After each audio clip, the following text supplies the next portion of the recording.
నాగార్జున నన్ను 15 సార్లు కొట్టి క్షమాపణ కూడా అడిగాడు అని చెప్పేసి ఈషా కొప్పికర్ గారు చెప్పినటువంటి ఈ మాటలు ఇప్పుడు సోషల్ మీడియాలో ట్రెండ్ అవుతున్నాయి.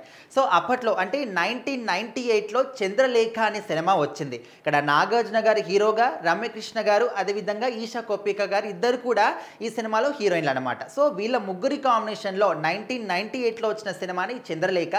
అయితే ఈ సినిమాలో వీళ్ళిద్దరు కూడా యాక్ట్ చేస్తున్నప్పుడు ఒక సందర్భంలో నాగార్జున గారు కోపంతోని ఈషా గారిని కొట్టే సందర్భం అనేది ఒకటి వస్తుందన్నమాట. సో ఆ సందర్భంలో స్టార్టింగ్‌లో అంటే చిన్నగా కొట్టేవాడనమాట. అంటే ఆ సందర్భం అనేది సరిగ్గా రావడానికి చాలా ట్రై చేశాం. చిన్నగా కొడుతున్నాడు. కానీ ఆ సన్నివేశం సరిగ్గా రావట్లేదు. డైరెక్టర్ గారు మళ్ళీ రీటేక్ అంటున్నారు.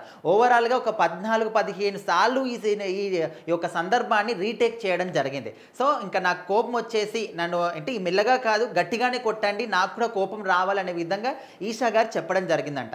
సో అప్పుడు నాగార్జున గారు మనం నిజంగా అయితే ఏ విధంగా కోపం వస్తే కొడతామో అదే విధంగా లాగి ఒక్కటి బీకాడంట. సో అప్పుడు అంటే ఆ సందర్భాన్ని తను ఇప్పుడు గుర్తు చేసుకున్నారనమాట. ఒక 14, 15 సార్లు తన చెంప మీద కొట్టి తన బుగ్గలు మొత్తం కూడా కందిపోయాయంట. వాతలు కూడా రావడం జరిగిందంట.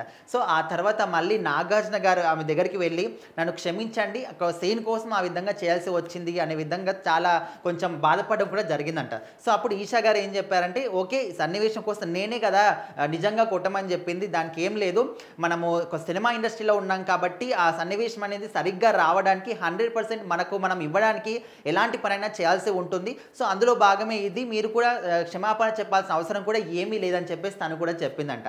సో దాదాపు అప్పుడెప్పుడో జరిగినటువంటి ఈ యొక్క 26 సంవత్సరాల క్రితం జరిగినటువంటి ఈ యొక్క సినిమాకు సంబంధించి తనైతే ఇప్పుడు గుర్తు చేసుకోవడం జరిగింది. సో మరి నాగార్జున గారి సినిమాలు అప్పట్లో ఏ విధంగా ఉండేవి, ఒక ఫ్యామిలీ హీరోగా ఫ్యామిలీ ఆడియన్స్ అందరూ కూడా కలిసి థియేటర్కి వెళ్ళి చూసి మెచ్చుకున్నటువంటి ఒక సినిమాలో ఆయన అప్పట్లో తీశారు. ఇప్పటికి కూడా ఒక కింగ్ నాగార్జున అంటే ఒక సపరేట్ ఫ్యాన్ బేస్ అనమాట. ఫ్యామిలీ ఆడియన్స్ అందరూ కూడా ఆయన తరపున సినిమా వస్తుందంటే మేము చూస్తాము అని చెప్పేసి రెడీగా ఉంటారు. ఇంకా ఏదేమైనప్పటికీ ఈషా గారు మాత్రం అప్పట్లో జరిగినటువంటి ఒక సన్నివేశాన్ని గుర్తు చేసుకున్నారు.